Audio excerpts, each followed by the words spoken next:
बहुमती होते हे देवगण की निमित्ते हमारो पाके आवली हम बहुमती को किरुदकल आगे चलेছি দেবরা চলল ভোলানাথক।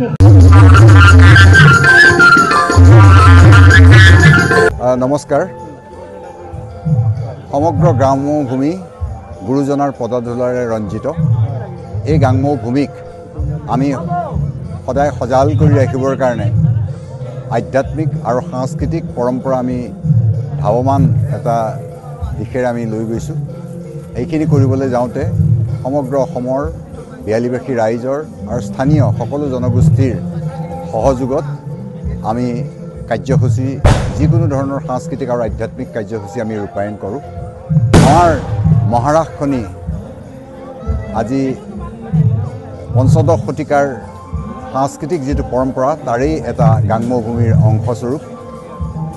এই ৰাস আমি সকলো জনগোষ্ঠীৰ সহযোগত সকলোৰে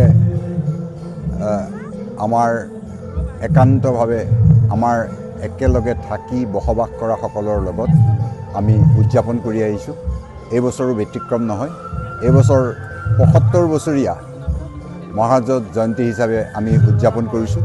এই ক্ষেত্ৰত আমি বিহালীবাসী সমূহ ৰাইজৰ ওচৰত সদায় কৃতজ্ঞ হৈ থাকিম।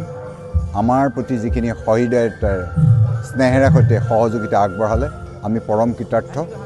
আমাৰ 2023 চনৰ 26 নৱেম্বৰৰ পৰা মহাৰাজত জয়ন্তীৰ কাৰ্যসূচী আৰম্ভ কৰিছিলে আৰু আজিৰ অন্তিম নিশা এই নিশাত দুদিনীয়া ৰাস মহোৎসৱ উদযাপনৰ জৰিয়তে গুৰুজনাৰ সৃষ্ট কেলিগোপাল নাটভাগৰ উপস্থাপনৰ মাধ্যমেদি আমি সমাপ্ত ঘটাম।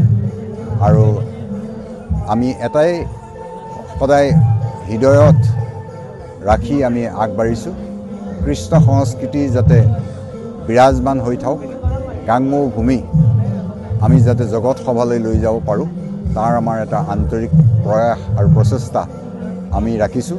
এই ক্ষেত্ৰত আমি সকলো সহৃদয় ব্যক্তিৰ পৰা, সকলো জনগোষ্ঠী জাতি জনগোষ্ঠীৰ ব্যক্তিৰ পৰা গুৰুজনাৰ স্থান শক্তিশালী কৰি ৰাখিবৰ কাৰণে কৰা প্ৰয়াসক আমি সদায় সহযোগিতা আমি বিচাৰিম। আৰু এই ক্ষেত্ৰত বিহালীৰ সংবাদ জগতৰ লগত জড়িত ব্যক্তিসকলেও যিখিনি সহায় সহযোগ আগবঢ়াইছে তাৰ বাবে আমি সদায় কৃতাৰ্থ হৈ ৰ'ম।